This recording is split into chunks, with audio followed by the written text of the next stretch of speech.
Hi guys, a very good morning. Ndazoka, so that we can talk because I love talking. Up to 2023, we need to be talking, we need to be having a discussion, an honest discussion. So, Team Zimbabwe, this is Zimbabwe, the only country we have. So, it pains me to be showing you this, but this is Zimbabwe. This is the only country that we have. If you look at this issue, there are a lot of people who say that. Zimbabweans, they don't love their country, they don't show the positives of their country, they don't come out to celebrate their own country. But let us speak about this issue.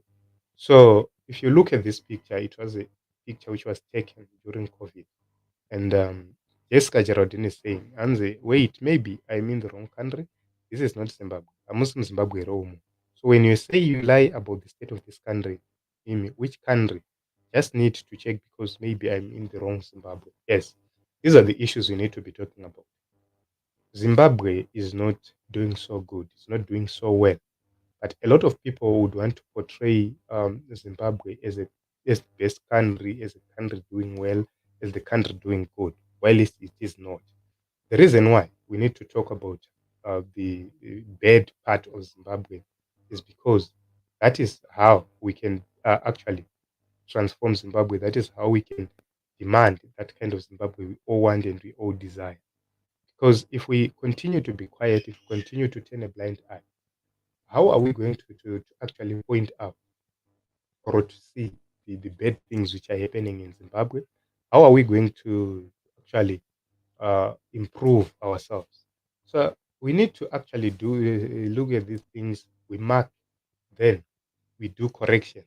So in every exercise you do, you need to do corrections.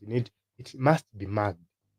That is the reason why when you are at school, you write an exercise, you forward it to the teacher marks and gives you certain percentage, you do the correction. So why is it that Zimbabwe is an exception? That is the question we always have. So Team Zimbabwe, this is the kind of country we have. These are our people, young people who are actually hustling, young people with ideas. But look at what they are doing. This is what they are doing. They face council, they face police each and every day. During the times of Robert Mugabe, those things were rampant where vanhu vaitotakurirwa zvinhu zvavo vachitotorerwa and nothing would happen. So you can actually see that we need to make sure that we end that. We need to make sure that they are more productive. We need to make sure that whatever they are doing is benefiting them. So some people will come and say you have to tell the positive story about Zimbabwe. But how can I tell a positive story about Zimbabwe when people are actually spending precious time waiting in queues, as you can see right here on the screen? So what you need to understand is that when running an economy, time is important. The time I am losing whilst I'm standing at the queue is the time I would have helped my kids to do their homework. I've lost time with my kids if it is in the evening.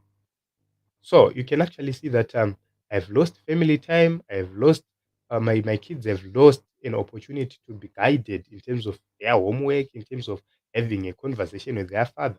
The time you are arriving at home at 11 p.m., you have been standing in queue since 4 p.m. or 5 p.m. Just check that time you have lost.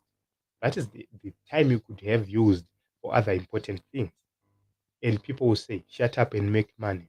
How do we shut up and make money when we are losing hours and hours in queues? So we need these things to be fixed so that when we fix these things, we can actually fix the economy of Zimbabwe. We can actually fix the people or the economic struggles we have been facing. If you go to the rural areas, there are no schools. If you go to the rural areas, there are no hospitals, functional hospitals and functional clinics, or no ambulances. Even if there are there are clinics, there are no ambulances. Those are the issues we have been facing for a very long time. So, Team Zimbabwe, 42 years is not a joke. If you were born in 1980, 42 years later, you are still facing the same ZANPF and the same incompetence. Why should you? That is the reason why we are saying, let us vote for change. This is the kind of Zimbabwe we have been living. This is the kind of Zimbabwe we have known. Let us vote for change and make sure that in 2023 we bring that much needed change, because it is us who are going to change things. So I don't want to take much of your time. I need to rush somewhere. So this is it in Zimbabwe. I hope I will have time to come actually talk to you more about what is happening in the nation of Zimbabwe. So if this does not motivate you to actually go and vote, if this does not motivate you to go and actually mobilize for people to vote, I don't know what will. So this is it in Zimbabwe. I know some of you muruto jamba masweji. We need to vote to fix that. Thank you very much.